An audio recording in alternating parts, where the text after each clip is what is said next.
Par rapport à ce que j'ai compris et la perception du bouddhisme chez beaucoup de personnes, dernièrement j'ai été à l'UCLI pour présenter le bouddhisme en théologie.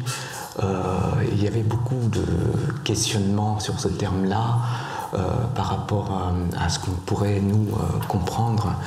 Or, il y a beaucoup d'étiquettes qu'on donne au mot bouddhisme, comme religion, comme philosophie, comme mode de vie, comme état d'être, comme science de l'intérieur, comme parfois aussi des qualités du bouddhisme, la compassion, la bienveillance, l'amour universel. Donc ce sont des termes qui se rapprochent parfois de ce que nous, on côtoie dans notre quotidien. Mais peut-être qu'il n'y a pas de bouddhisme en lui-même, peut-être que ce sens-là, c'est nous qui avons défini. Peut-être qu'il n'y a même pas besoin de définir, et puis juste expérimenter et à travers notre expérience, comprendre cette voie que le Bouddha a enseignée, qui est juste la voie qui nous mène vers cette nature qu'on a, qui est la nature de l'éveil, la nature de la sagesse. Donc peut-être, dans un sens, comprendre le bouddhisme de cette manière, c'est une voie, un chemin. Et je pense que si on n'a pas pris, nous, un chemin, ou si on ne nous a pas forcés à prendre un chemin, on ne serait pas là. Je pense qu'on a quand même fait l'effort, voire le nécessaire pour sortir de notre landau et sortir de notre cadre de vie, et ça c'est aussi un chemin, mais ce chemin-là nous mène vers un chemin du monde, un chemin que nous menons tous les jours aujourd'hui, parfois un combat, parfois aussi une relation qu'on a avec le monde. Donc chaque chemin mène à quelque chose. Parfois les chemins n'aboutissent pas, et parfois nous devons choisir d'autres chemins, donc en fonction aussi de nous. Donc je pense que le bouddhisme, il faut le comprendre juste comme une voie qui nous mène, par le Bouddha, par ses enseignements, à cette libération des causes de souffrance et de la souffrance, et nous mène vers cette nature du nirvana, de l'éveil, de la sagesse, et de toutes les qualités qu'on a pu entendre dans le bouddhisme. Or ça aussi, c'est un choix de vie. Et un choix, ça veut dire une liberté de choisir. Et parfois, dans la vie, dans le monde, on n'a pas forcément cette liberté. Parfois, nous sommes obligés. On nous oblige, on nous impose. Et on se dit, pour se résilier, pour vraiment vivre de manière un peu plus fluide, moins bloquée, c'est de le faire. Et parfois, le faire, c'est pas forcément ce qu'on voudrait. C'est pour ça que dans le bouddhisme, on se pose une question très simple. Qu'est-ce qu'on veut au juste? Est-ce qu'on veut être bien? Est-ce qu'on veut être heureux? Est-ce qu'on veut être dans des relations stables avec les autres? Est-ce qu'on veut être en bonne santé? Il y a des questions très simples, mais on n'a pas forcément la réponse à ça. Mais parfois, on a la réponse, mais on n'a pas forcément le chemin pour y aller. Donc je pense qu'il faut revoir tout ça chez nous. Et le bouddhisme, c'est revoir les choses chez nous, ici. Et pas voir forcément avec quelqu'un qui est face à nous, qui voudrait aussi nous expliquer certaines choses. Donc il y a un cadre beaucoup plus intérieur du bouddhisme qu'on a parfois oublié. Lorsqu'on pratique le bouddhisme, parfois on oublie qu'il y a un cadre intérieur à mettre en place.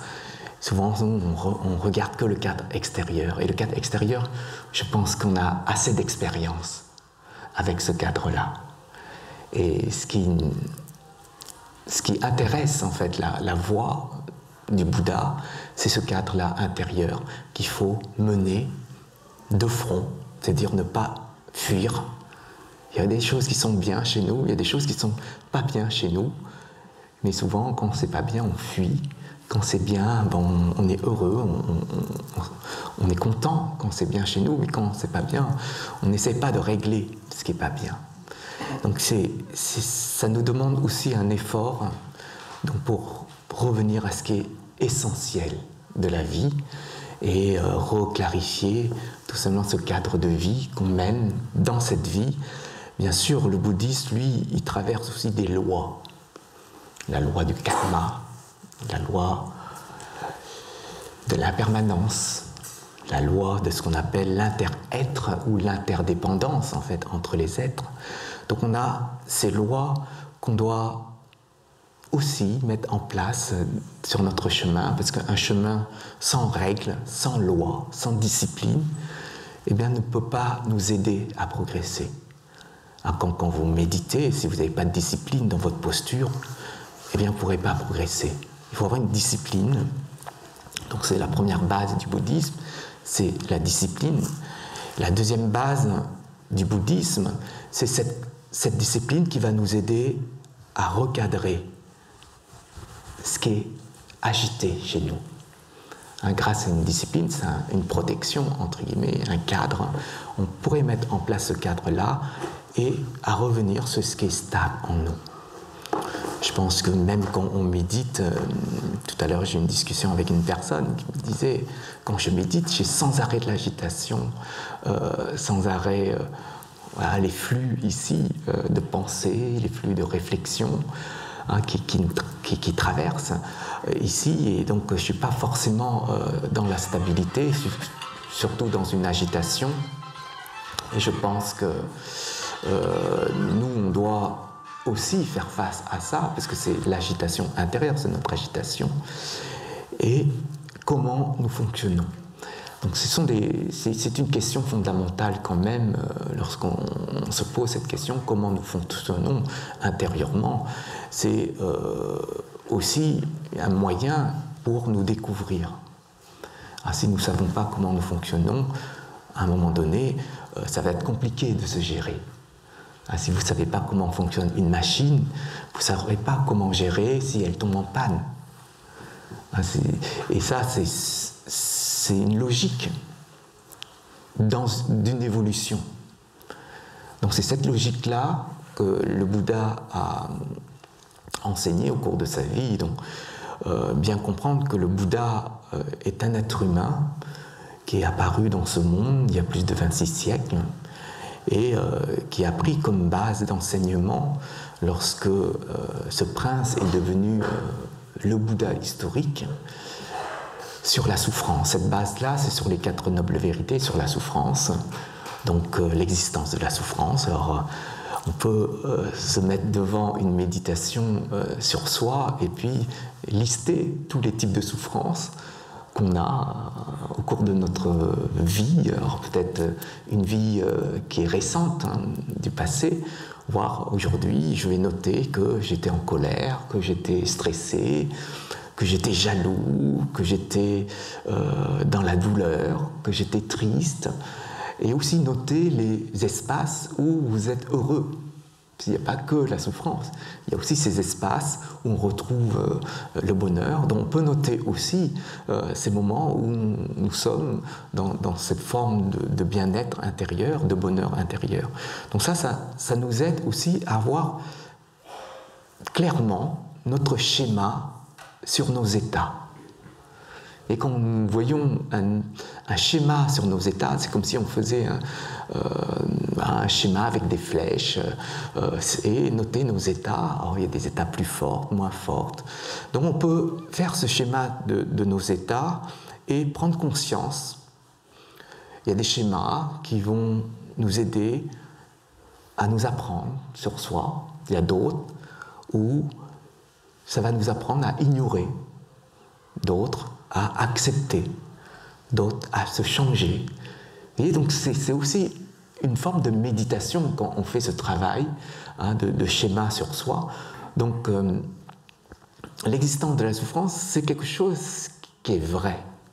C'est pour ça qu'on parle de noble vérité. C'est-à-dire quelque chose de vrai, quelque chose qu'on ne peut pas nier. Si on nie quelque chose de vrai, ça veut dire qu'on est ignorant. Et quand nous sommes ignorants, forcément, il y aura des trous de logique dans notre fonctionnement à cause de l'ignorance. Et l'ignorance, c'est une des racines de la souffrance, expliquée par le Bouddha. Si on voit et qu'on accepte cette réalité de ce qu'on voit, mais en fin de compte, cette réalité, elle est relative, c'est-à-dire qu'elle n'est pas basée sur quelque chose qui est absolu, c'est-à-dire que c'est que notre perception qui est comme ça, c'est un peu une vision personnelle de soi, une interprétation de notre perception, et bien derrière, on va agir, et bien cette action sera liée à cette perception. C'est de l'ignorance, mais très subtile, parce que nous considérons qu'on n'est pas ignorant à ce moment-là, parce qu'on voit les choses, parce que c'est une vision erronée, mais c'est une vision quand même. Donc on voit, mais derrière, on ignore que c'est une vision erronée. Donc il y a une subtilité derrière. Et donc quand il y a cette subtilité, eh bien, on a cet état d'ignorance qui est ancré intérieurement. Et quand elle est ancrée, et que nous plaçons sur elle, eh bien, on ne peut pas la voir. Et c'est comme quand vous êtes agité, si vous ne vous regardez pas devant un miroir que vous êtes agité, eh bien, vous êtes pris dans l'agitation. Mais vous ne voyez pas que vous êtes agité. C'est le moment où votre attention se pose sur vous pour dire « je suis agité ». Là, vous sortez de l'ignorance, de cette vue de vous-même, erronée de vous-même. Donc, nous, on construit, et c'est ça la subtilité, parce qu'on construit les choses et on se met dans ces choses-là. C'est pour ça qu'on rentre dans l'ignorance, mais subtile. Mais une personne qui ignore une situation parce qu'elle a fui la situation, hein, quand vous êtes en souffrance face à une personne, vous allez prendre conscience que c'est insupportable pour vous et vous allez fuir la situation. Là, vous acceptez et vous décidez d'ignorer la situation. Tandis que l'autre, vous ne savez pas. Comme vous ne savez pas, vous êtes dans l'ignorance. Là, vous savez, mais vous voulez rester à ignorer. Donc c'est encore beaucoup plus fort. C'est parce qu'il y a une forme de décision de votre part, une action mentale de votre part pour ne pas accepter. Vous voyez, dans ce terme d'ignorance, il y a toujours des phases qui sont présentes ou pas. Par exemple, si vous ne voulez pas ignorer une situation, vous allez ouvrir vos sens. Il faut voir si vos sens sont fermés sur un des niveaux, ou plusieurs niveaux. Quand vous bouchez les oreilles, vous allez ignorer un son. Mais ça, c'est vous. D'accord? Vous avez agi. Donc là, c'est un sens qui se ferme. Mais si vos sens sont complètement ouverts et que ce que vous captez, c'est ce que vous percevez, sauf que mentalement, un schéma en fait mental va dire « je vois ça », au lieu de voir autrement. C'est comme si je suis en colère, eh bien je projette ma colère sur les autres et je vois les autres comme des éléments qui déclenchent ma colère. Voilà, je projette ma colère sur l'autre et c'est toujours les autres qui sont en colère et jamais moi. Et donc ça, c'est une ignorance qui n'est pas liée à une fermeture de sens, mais c'est une ignorance qui est liée tout simplement à un manque de sagesse. Un manque de sagesse, ça ferme cette porte de lumière et ça ouvre la porte de l'ignorance, qui est subtile en quelque sorte. Donc c'est pour ça que le Bouddha a enseigné le bouddhisme pour qu'on puisse éclairer cette sagesse et écarter l'obscurité qui est l'ignorance. C'est en écoutant les enseignements en fait, du Bouddha qu'on peut réfléchir. Et quand vous réfléchissez, eh bien, ça vous permet aussi d'avoir d'autres conditions d'ouverture.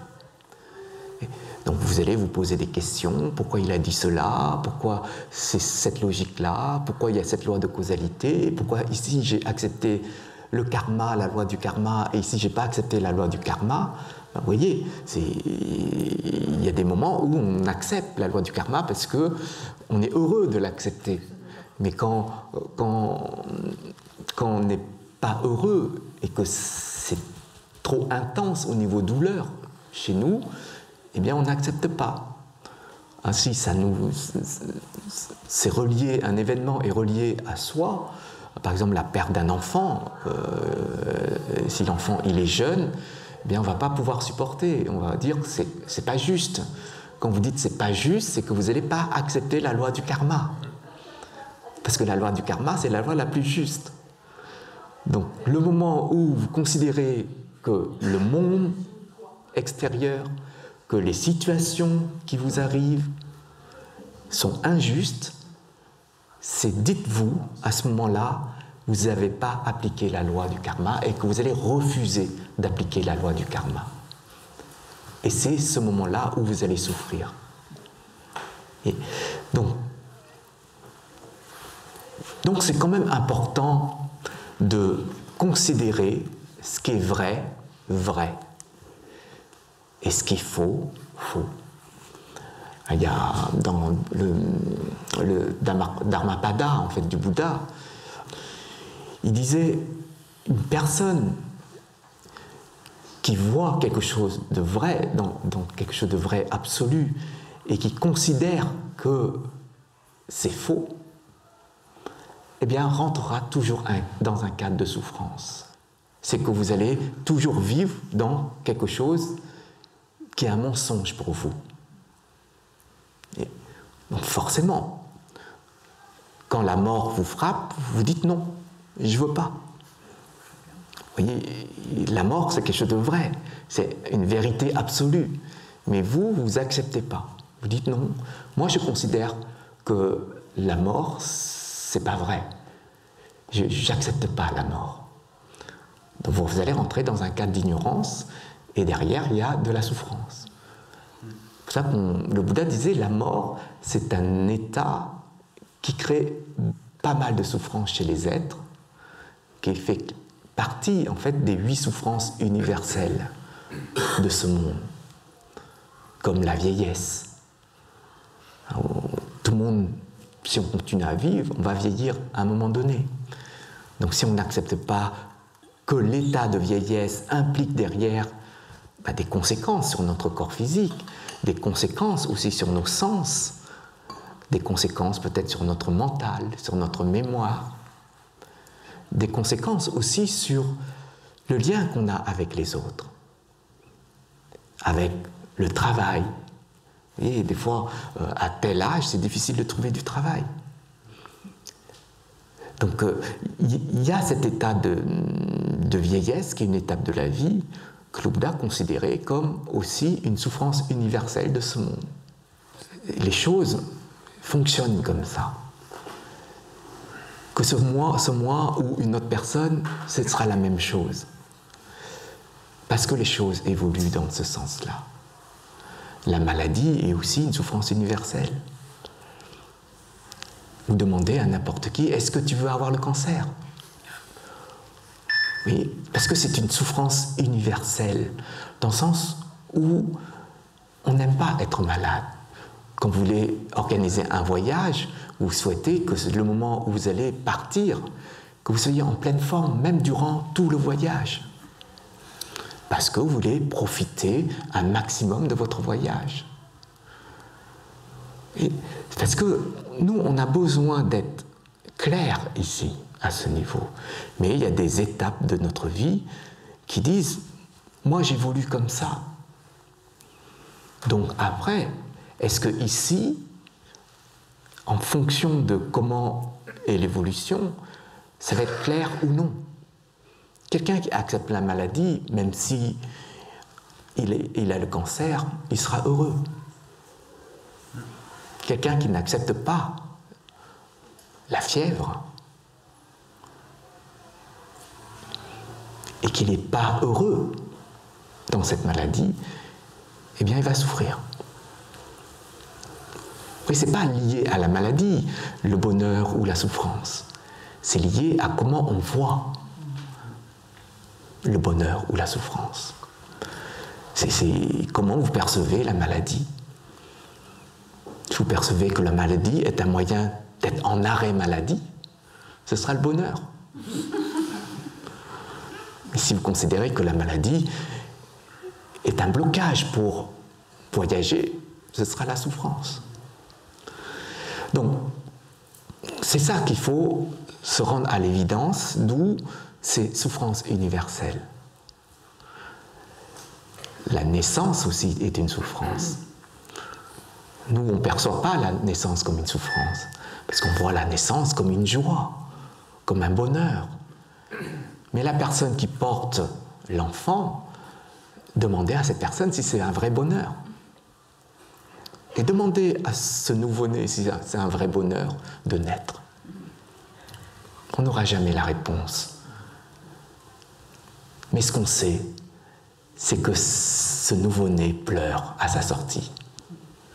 Et quand nous pleurons, c'est que nous ne sommes pas du tout dans le bonheur. Donc, je pense qu'il y a des phases où on doit se poser et méditer sur la vie en elle-même, comment elle évolue, comment elle est structurée, comment on la voudrait, qu'est-ce qu'on a pu obtenir. Ce sont des questions qu'on devrait se poser, sans parler des relations qu'on a avec les autres, les personnes qu'on aime, qui sont parties. Ça pourrait être une vraie souffrance pour nous.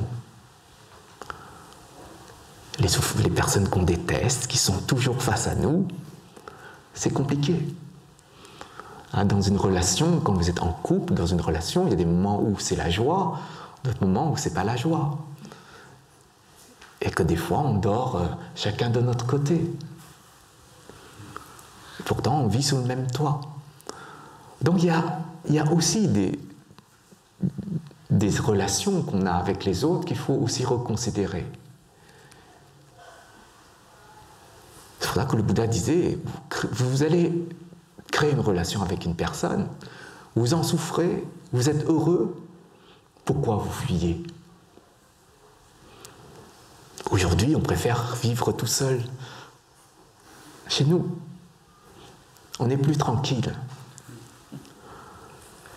Mais encore une fois, peut-être qu'on avait des choses à travailler sur nous pendant la relation, au moment où on a une souffrance dans la relation.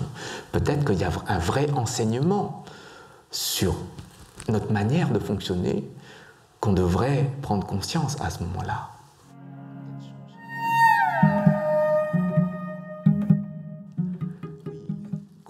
On prend conscience, on est attentif à notre état, ici, de souffrance.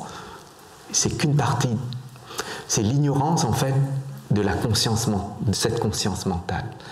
Mais ce n'est pas lié à une forme de sagesse universelle. C'est juste un état d'ignorance de la conscience. Mais si on parle de l'ignorance fondamentale, ce sera quand même de l'ignorance. Parce que derrière, on n'a pas compris qu'il y a un processus de karma, par exemple, avec la personne. Et aussi de fonctionnement par rapport aux vies passées vis-à-vis de cette personne. Donc on a une forme d'ignorance à ce moment-là par rapport à ces lois. Que peut-être que le changement des êtres fait partie de cette loi de l'impermanence. Donc les êtres ont le droit de changer dans leur vie, au niveau de leur corps physique, au niveau aussi de leur état intérieur. Parce que si vous vivez avec une personne et que 50 ans après, vous voulez changer parce que cette personne a vieilli, vous dites « j'accepte plus ». Moi, je veux toujours une personne qui est face à moi, toujours jeune. J'ai pris ces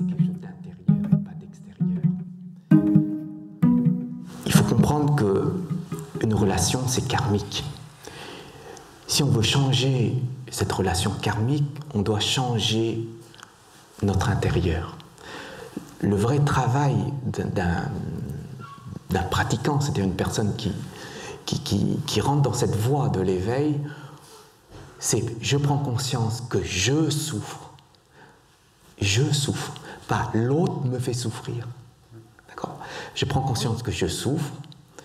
Je prends conscience que c'est lié à un processus du karma vis-à-vis de relations que j'ai pu créer dans le passé. Je prends conscience qu'il y a possibilité de me changer. Je vais chercher les moyens pour me changer. Je prends conscience de ça. Et je travaille dessus. Mais pour pouvoir travailler, effectivement, il faut le lâcher prise. Mais le lâcher prise, ce n'est pas lâcher un environnement. Nous pouvons lâcher un environnement parce que ça dépasse une limite de ce qu'on pourrait supporter dans notre relation. Ça dépasse une limite. Donc je vais changer de cadre. Mais ce cadre-là, je dois revenir. C'est comme si je vais partir en vacances. Je vais dire à la personne, je vais partir une semaine en vacances. Et en partant en vacances, je vais essayer de réfléchir sur moi, sur mes possibilités, sur les moyens que j'ai. Peut-être écouter les enseignements, d'autres enseignements, liés au karma, liés aux outils. Et je vais voir, en revenant de cette semaine-là, d'appliquer.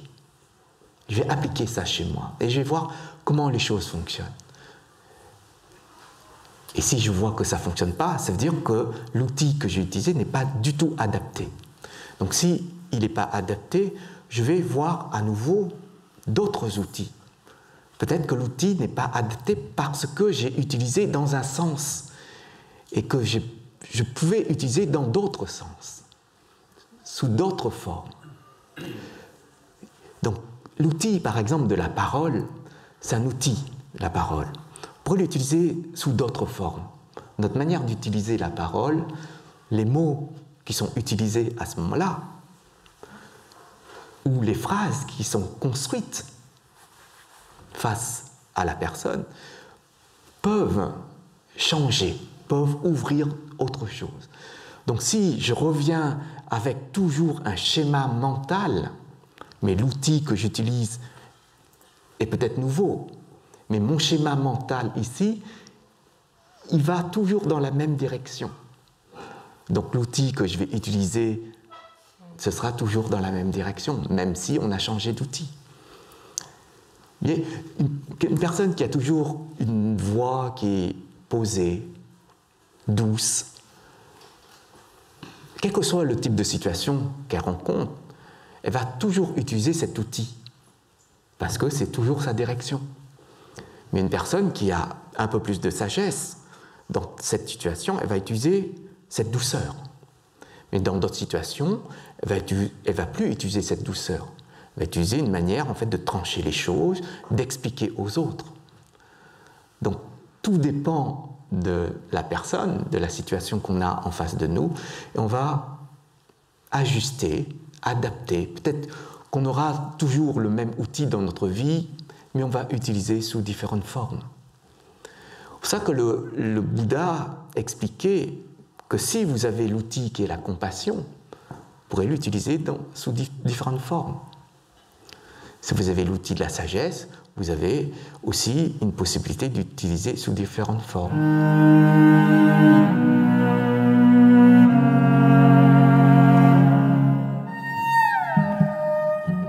Il faut les deux, c'est un couple. En fait, ça va ensemble. On ne peut pas utiliser la compassion sans sagesse, parce qu'on va transformer la compassion en affect.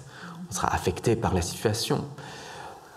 Donc, il faut voir et comprendre ça d'une manière très claire avant vraiment d'entamer des actions vis-à-vis des êtres.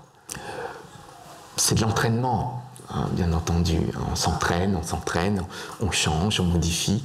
Et je pense que c'est toute la structure fondamentale du bouddhisme qui est liée à cette expérience qu'on a lorsqu'on a compris quelque chose dans l'enseignement du Bouddha, et de s'entraîner, et surtout, c'est toujours garder à l'esprit une attention et une conscience sur notre entraînement. Parce que des fois, on pense que ce type d'entraînement va me permettre d'évoluer, mais cette manière de voir va nous pousser vers ce qui est extrême dans la pratique. Si on ne prend pas conscience de notre manière de s'entraîner, peut-être qu'aujourd'hui j'étais en bonne forme, physiquement j'étais en pleine santé, eh bien je peux m'entraîner de cette manière. Peut-être demain je suis fatigué et je vais toujours vouloir m'entraîner aussi de cette manière. Et on voit, il n'y a pas de sagesse. La sagesse me permet d'ajuster, de dire qu'aujourd'hui je suis un peu plus fatigué, donc je vais m'entraîner autrement. Mais je ne dois pas perdre le sens de l'entraînement. Parce que des fois, on cherche plus la facilité. Je suis fatigué, je ne vais pas m'entraîner aujourd'hui. Il y a toujours des situations où on peut s'entraîner autrement, selon nos états, selon nos conditions. Donc c'est important de garder cette régularité de la pratique dans notre quotidien. Donc, même quand vous êtes malade, vous pouvez méditer sur ce que vous ressentez de la maladie, sur la maladie au niveau des enseignements. Vous pouvez méditer dessus. Donc je pense qu'on a toujours quelque chose à réaliser dans notre expérience de vie. Et c'est pour ça que le Bouddha disait, à chaque fois que vous allez faire une action, vous devez réaliser quelque chose à l'intérieur de l'action sur vous. À chaque action que vous réalisez, il y a toujours quelque chose à réaliser intérieurement. Je dis toujours quand vous respirez.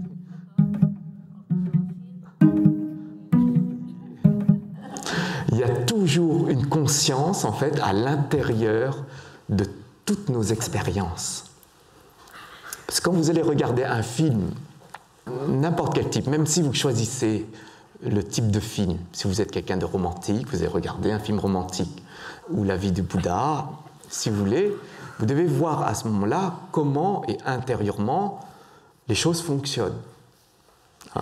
Si vous êtes toujours en tant que spectateur du film, ou est-ce que vous êtes rentré dans le film et que vous êtes en train de jouer à l'intérieur du film?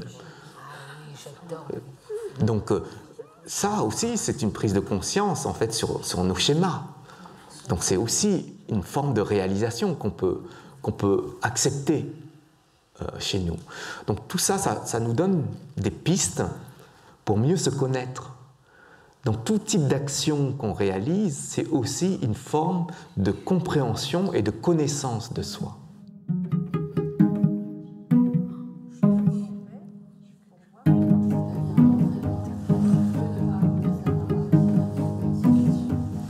C'est pas un échec. C'est pas un échec. Non. Lorsqu'on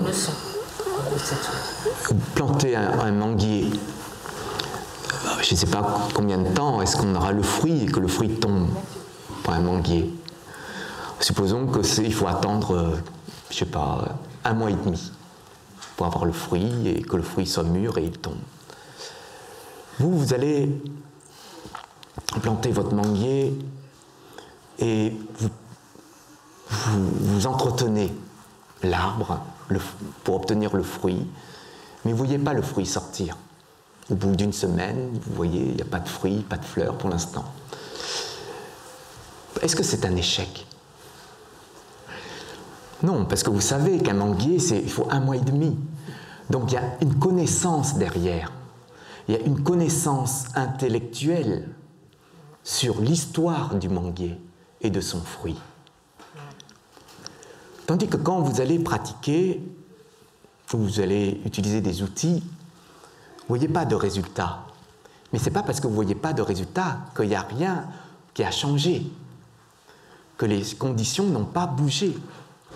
Peut-être qu'il y a quelque chose qui a changé ou que les conditions ont bougé, sauf que notre perception ne voit pas.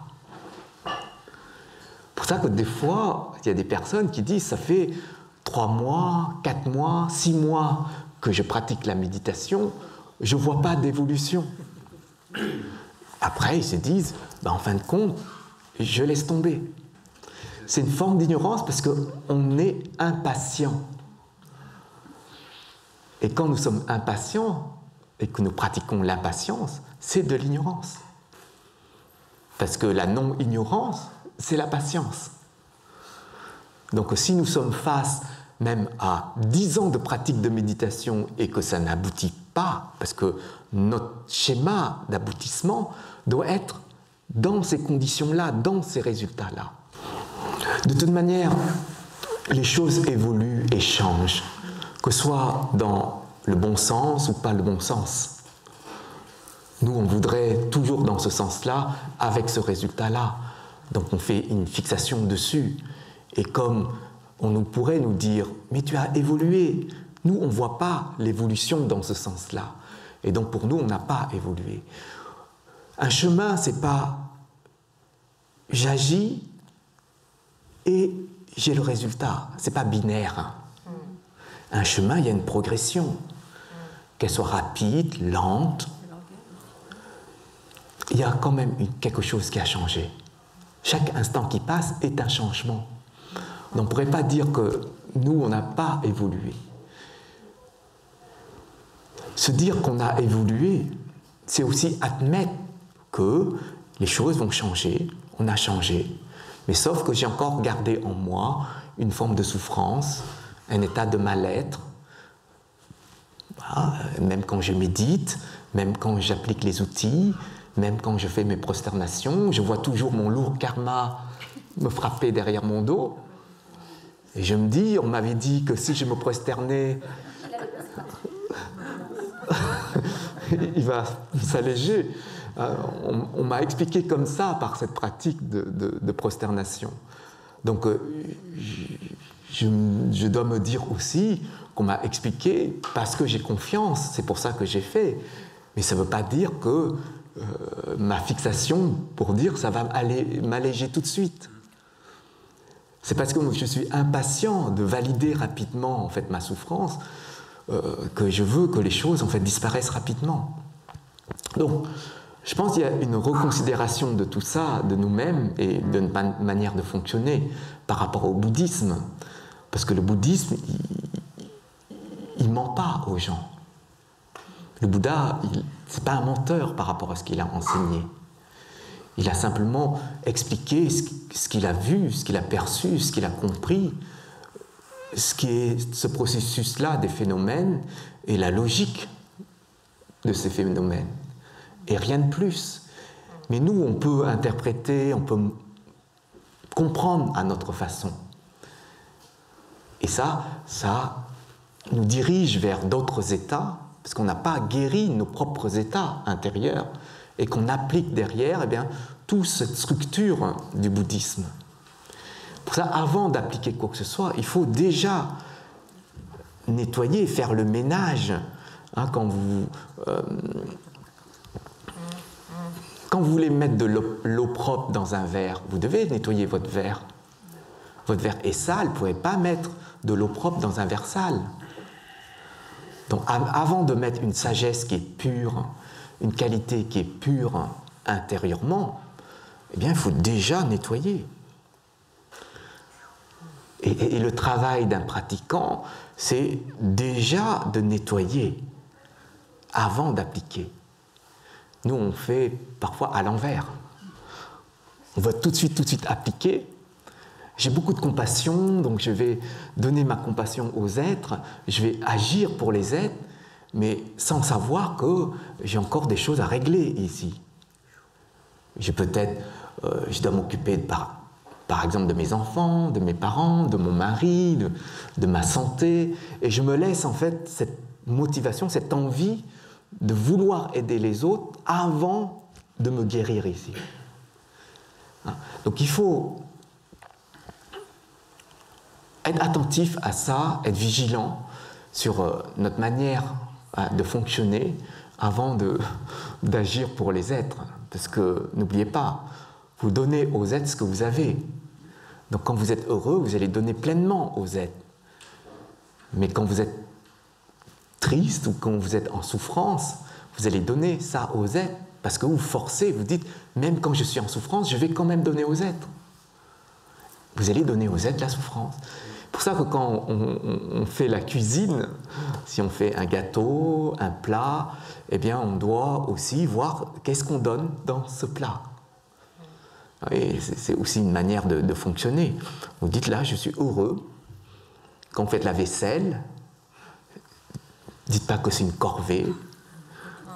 Hein, quand vous faites la vaisselle, dites-vous qu'est-ce que vous donnez quand vous faites la vaisselle à cette vaisselle. Si c'est votre machine à laver, la lave-vaisselle qui fait le travail, eh bien vous ne donnez rien, mis à part mettre les plats, les couverts à l'intérieur. Mais l'énergie, vous n'allez pas pouvoir donner. Tandis que là, dans la pratique du bouddhisme, c'est l'énergie qu'on va donner. Et ce n'est pas simplement une action.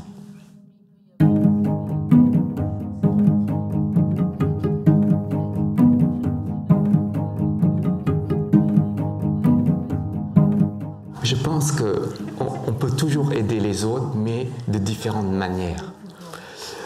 Si les personnes nous sollicitent et que nous sommes épuisés, on ne peut pas dire « je peux vous donner comme hier ». On doit être vrai aussi par rapport à ça.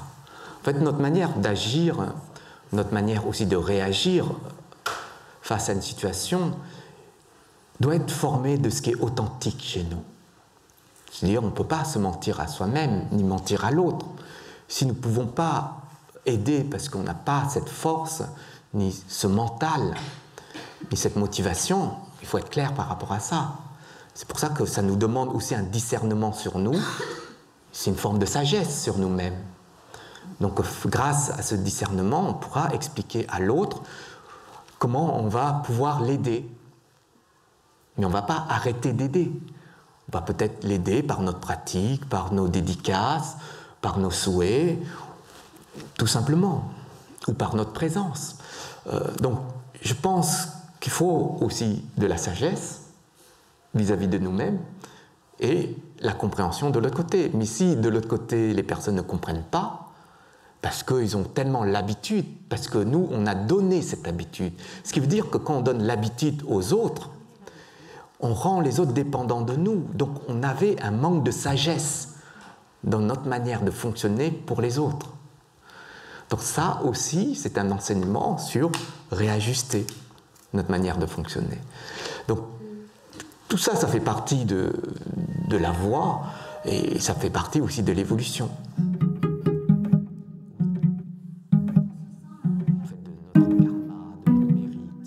Ça dépend. Des fois, le cœur est plus fort que le mental. Donc c'est le cœur qui va agir. Donc ça va être naturel d'aider les autres. Il n'y a pas d'effort à faire. Et c'est une joie de le faire. Ce qui veut dire qu'on n'est jamais fatigué à ce moment-là. Parce que le mental, il ne se pose pas sur notre manière de fonctionner pour les autres. Mais parfois, c'est le mental qui va réfléchir pour dire comment je peux aider les autres. Et quand j'aide, je réfléchis.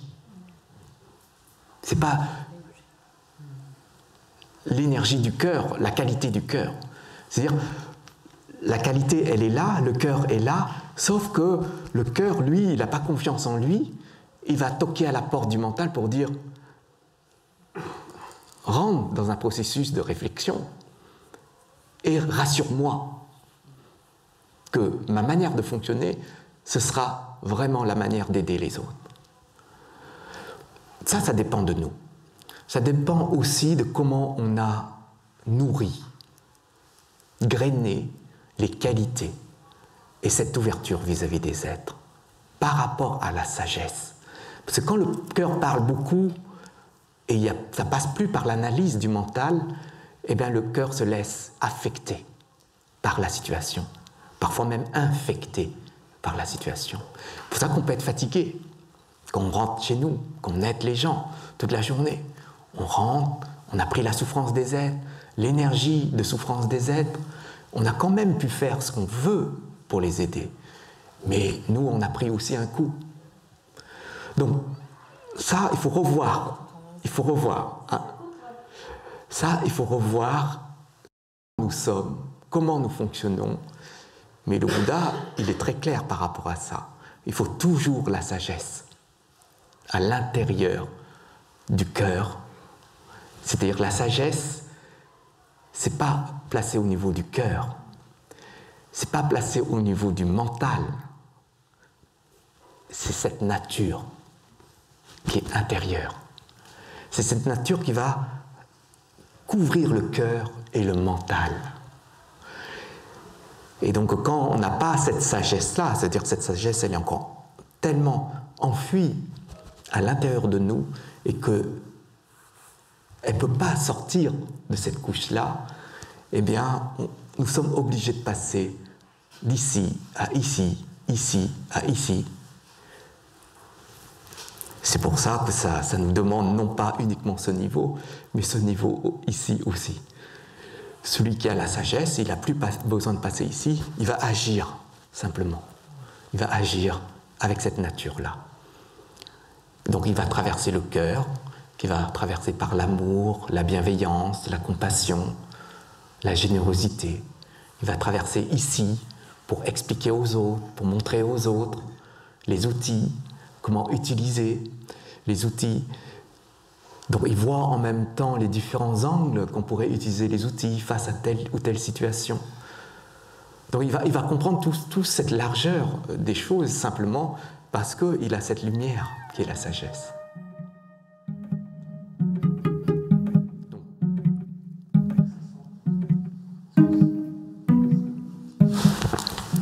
Alors si on parle d'objectif, parce qu'il n'y a pas d'objectif, c'est simplement j'aime pas souffrir, donc je dois enlever les couches de souffrance. Mais quand j'enlève les couches de souffrance, on retrouve nos propres natures. Et quand on retrouve nos propres natures, forcément le cycle s'arrête. Donc le nirvana, l'éveil, la sagesse, donc, ces natures-là arrivent naturellement. Donc je ne sais pas s'il faut parler d'objectif à ce moment-là. Je pense parce que nous sommes des êtres de conscience qui jonglent sur la dualité. Et comme on jongle sur la dualité, eh bien on va choisir un côté et s'écarter de l'autre côté. Donc le côté qu'on aime, qu'on désire, c'est-à-dire le bien-être, l'équilibre, l'harmonie, la stabilité, etc. Donc ça, c'est ce que tous les êtres cherchent et recherchent, le bonheur, la joie. Mais sauf que ces états qu'on recherche ne sont pas forcément liés aux bons outils. Et c'est comme si vous voulez un objectif, c'est avoir de l'argent, mais vous ne choisissez pas le bon outil, qui est d'aller travailler comme un bon citoyen, d'aller gagner l'argent par nos efforts, par notre travail. Je parle du travail juste, des efforts qui soient justes. Donc, il faut à ce moment-là regarder, encore une fois, l'outil qu'on va utiliser pour obtenir l'autre côté de la balance. Le Bouddha, lui, il dit on ne joue pas sur la dualité. On va arrêter de se balancer dans la vie d'un côté ou de l'autre. Et donc, quand on arrêtera de se balancer de l'un côté ou de l'autre, c'est là où on va retrouver l'équilibre. Mais l'équilibre, ce n'est pas l'objectif. Tandis que l'équilibre qui est fixé comme objectif du monde, c'est l'équilibre qui est contraire du déséquilibre. Donc, si on revient sur la voie du bouddhisme, c'est simplement écarter toutes les épines qui sont sur notre chemin. C'est-à-dire, vous marchez sur un chemin, il y a un rocher, il y a un obstacle, eh bien, vous allez dépasser ça. Pour dépasser, on ne peut pas stopper. Pour dépasser, il faut analyser, donc on passe par le mental, comment est situé l'obstacle, comment est construit l'obstacle, et quel outil on a. Est-ce que c'est applicable à ce moment-là pour dépasser l'obstacle? Et ça, c'est le sens que le Bouddha a voulu enseigner dans le bouddhisme. Et donc, à ce moment-là, on ne peut pas dire qu'il y a un objectif, puisqu'on voit bien, quand vous méditez, vous ne faites rien. Quand vous ne faites rien, on peut dire qu'il y a un objectif. Quand il y a un objectif, vous allez agir, vous allez faire quelque chose pour gagner l'objectif. Mais quand vous méditez, vous ne faites rien, mais rien de rien. Il n'y a pas d'objectif. Donc on ne peut pas dire non plus que dans la méditation, il y a un objectif. C'est-à-dire d'être zen, d'être bien intérieurement, ou de retrouver un équilibre. Si vous fixez un objectif dans votre pratique de méditation, c'est que vous allez plus méditer à un moment donné. Parce que méditer, c'est une nature. Donc dans une nature, il n'y a pas d'objectif.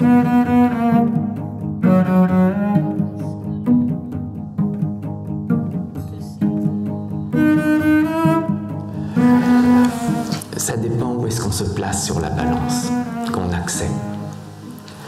Des fois, on se place du côté où on est bien et on accepte ce qui n'est pas bien. Ça dépend, voilà, de la position où on se trouve sur la balance. Parce qu'on peut accepter qu'on est au milieu de la balance, on peut accepter les deux côtés. Mais aussi, on peut accepter qu'on est d'un côté et accepter ce côté-là. C'est pour ça qu'on n'accepte pas l'autre côté. Si vous restez sur la voie médiane, il n'y a pas de souffrance. Quand quelqu'un qui a cette intention de vous faire souffrir, qui vous provoque, qui vole votre place, si vous êtes sur la voie médiane, à ce moment-là, cette perception de la voie médiane, vous n'êtes pas dans la souffrance. Vous n'êtes même pas dans l'acceptation ou le lâcher-prise. Parce qu'il n'y a pas de lâcher-prise puisque vous n'avez pas tenu quoi que ce soit. Vous lâchez, c'est quand vous avez tenu quelque chose. En fait, c'est juste un phénomène qui traverse. C'est juste un phénomène qui arrive, qui vous traverse. C'est comme quand vous méditez, on dit lâcher prise, mais si vous considérez qu'il n'y a que des phénomènes qui se manifestent et qui vous traversent, il n'y a pas besoin de lâcher prise quoi que ce soit. Lâcher prise, c'est un terme quand même très occidental dans la pratique de la méditation. C'est parce que nous sommes liés à un processus en fait de désir dans notre vie, et comme ce désir implique derrière de l'attachement, donc nous devons nous libérer de cet attachement, donc on va apprendre en fait le lâcher prise. Mais si nous ne sommes pas développés par ce désir-là, on n'a pas ce désir intérieur chez nous, on n'a pas besoin de lâcher. Donc s'il y a lâcher prise, c'est qu'il y a une fixation. Si quelqu'un vous fait souffrir et que vous êtes dans la souffrance, là, il faut un lâcher prise. Mais si quelqu'un vous fait souffrir et que vous n'êtes pas dans la souffrance, il n'y a pas besoin de lâcher prise. Il n'y a pas besoin de méditer, de se vous poser, d'accueillir, d'accepter et de lâcher, parce que vous n'avez pas tenu. Vous n'avez pas fait de fixation dessus. Donc pour ça, on va méditer.